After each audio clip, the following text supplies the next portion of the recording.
Fuck the 5711. There, I said it.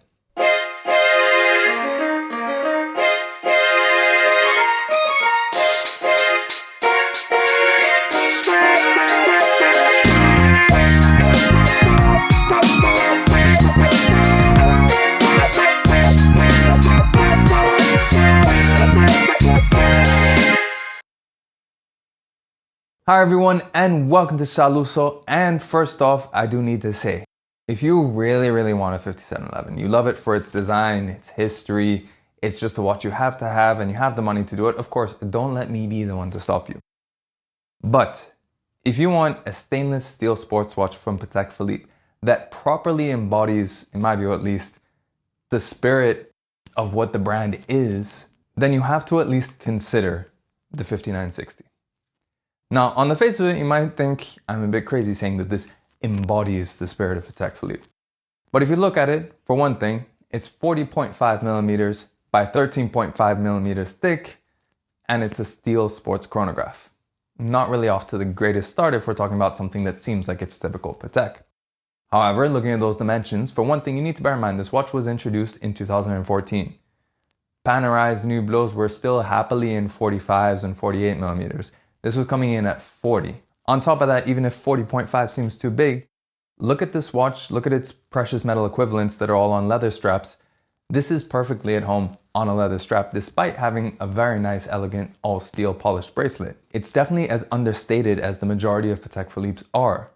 Put this against the Calatrava, it definitely looks like it's related. Put this against any of their other complications. This case is much more in line with what we see in some of their grand complications models compared to other Patek Philippe sports watches, which we won't be naming for the rest of this video. On top of that, in terms of the movement, it carries what is probably Patek's signature complication and innovation of the modern era, which is of course the Annual Calendar, introduced by Patek in 1996. If that doesn't seem innovative and horologically directed as you expect, also you can look at the fact that it has the Gyromax balance, the Spiromax hairspring to help it be less magnetically sensitive. It is finished to Patek Philippe seal standards, which were introduced in 2012. Being a watch that's part of Patek Philippe's Complications series, is not enough that it is an annual calendar and a chronograph, it's also a flyback chronograph. And for good measure, they also added in a day-night indicator and a power reserve indicator. So needless to say, it's complicated. And because of that complication, all of those features are crammed into a movement that is aptly named for Patek Philippe.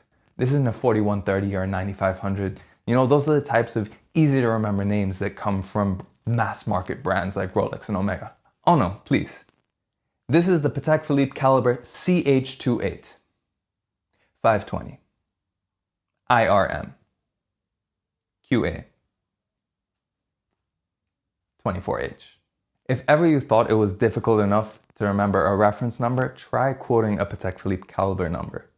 They are the most long and convoluted names possible.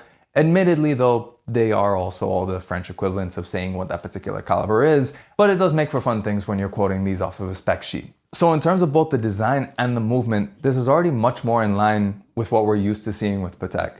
I mean, you look at that dial, despite being a very complicated watch, bear in mind, flyback chronograph, annual calendar, power reserve indicator, and a day-night indicator, this still is a relatively clean dial. The way that they've arranged the day, date, and month are all very neat when you consider that's a lot of information on its own.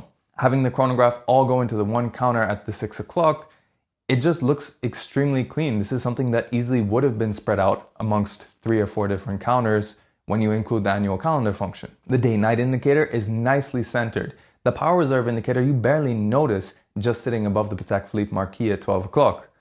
Everything is planned out to be elegant. And in my view, that's why it really embodies what Patek Philippe is as a brand. Nothing against the Nautilus, but it was a bandwagon move in 1976 when they saw Audemars Piguet's success with the Royal Oak. They just had to get an integrated steel sports watch on the books, and they even hired the same guy who designed the Royal Oak. While it's a beautiful watch on its own, and it's had a huge impact on the industry both back then as well as now, if you took the brand off of it, you wouldn't look at it and say, oh, that's definitely a Patek Philippe. Patek hasn't really embraced it in the same way that AP has, in the sense that AP has pretty much become the Royal Oak brand. Patek Philippe is so much more than just the Nautilus. If anything, the Nautilus is a brand unto itself. Patek Philippe is something entirely different in my view. And that's one reason why I really love this watch, because it really embodies what Patek is as a brand without compromising on its concept. It is still a stainless steel sports watch. It is still a flyback chronograph, which is a useful complication, especially for a sports watch. Yeah, it does have 30 meters of water resistance, but let's face it, this is still a sports watch by Patek Philippe. What were you expecting, a diver? And now, of course, being a Patek Philippe, we do need to talk about the pricing. Especially speaking about it in the context of being a steel sports watch from Patek Philippe, you're probably expecting some sort of six-figure extravaganza for a watch that has been out of production since 2018 and which was produced in far fewer numbers than the recently discontinued Nautilus. But no, this actually retailed for 45,000 Swiss francs. Currently on the pre-owned market, you're seeing it for anywhere from about 65,000 to 85,000 euros.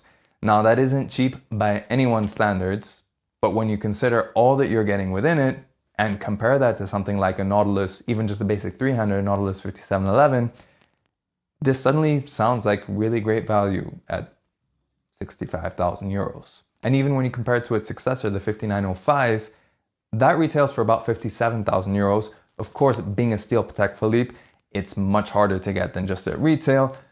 And that in itself, even while yes, an evolution of this, a clear evolution, that too, for one thing, the bracelet is much more utilitarian with that 3-link design, very similar to what you see on the Aquanaut bracelet. The dial is of course bandwagon green. The chronograph has lost the hours function, and the dial has also lost that power reserve indicator as well. So while that may be the evolution or successor to this line, it definitely doesn't really offer any of the sophistication or the complication that went into this Patek Philippe Complications. It's complicated. As is often the case, a lot of pre-owned watches, a lot of watches from before always seem much better than what we have now. I can imagine making this same video in another 4 or 5 years when they discontinue this current one, while I lament that they probably, I don't know, got rid of the annual calendar on it and just made it a standard chronograph. Who knows? But what this watch does show us is that Patek Philippe hasn't really been able to replicate this again, and to some degree, I don't think they really know yet what they want to do in a world where they've discontinued the 5711 and they're not in a hurry to reintroduce something right off the bat.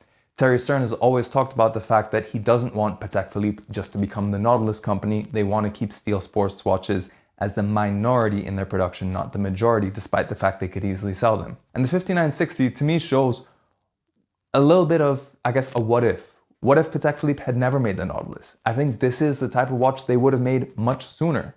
Something much more in line with their other models. Would it have been as successful? Who knows? I mean, even with its current production going against the Nautilus, obviously, looking at the pricing, it wasn't as successful as the Nautilus.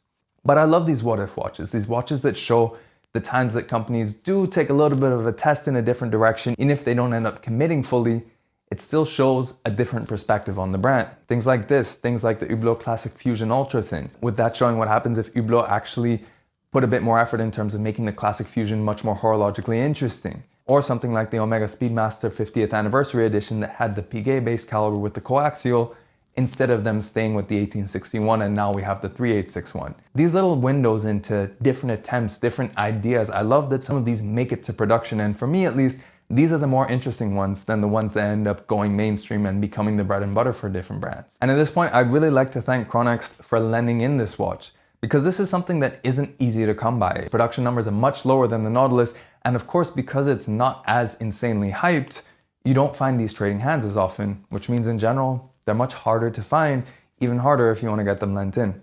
So a big thanks to chronext, and make sure you check their links in the description below if you want to buy a Patek Philippe or any other of their selection of watches. And if you want a discount on your watch, then make sure you use that promo code Lusso on your checkout. And even if you're not planning on buying this watch, I'd love to know you guys' thoughts on the watch in general. What do you think of the 5960? What do you think of Patek's other attempts at making steel watches, and how do you think they stack up to the Nautilus? And what do you think of the Nautilus's position within Patek Philippe? Do you agree that it's sort of a brand unto itself, or do you think it fits with Patek Philippe's brand identity and I'm missing something? I'd love to know you guys' thoughts in the comments below. And of course, if you like this video, make sure you like it and share it. If you want to see more pictures and infographics of watches as seen throughout this and all my other videos, then make sure you follow me on Instagram at Lusso. If you want to see more videos of watches, make sure you subscribe to the channel and hit that notification bell as well so you know when the next video comes out. In any case, thanks for watching this video, and we'll catch you in the next one.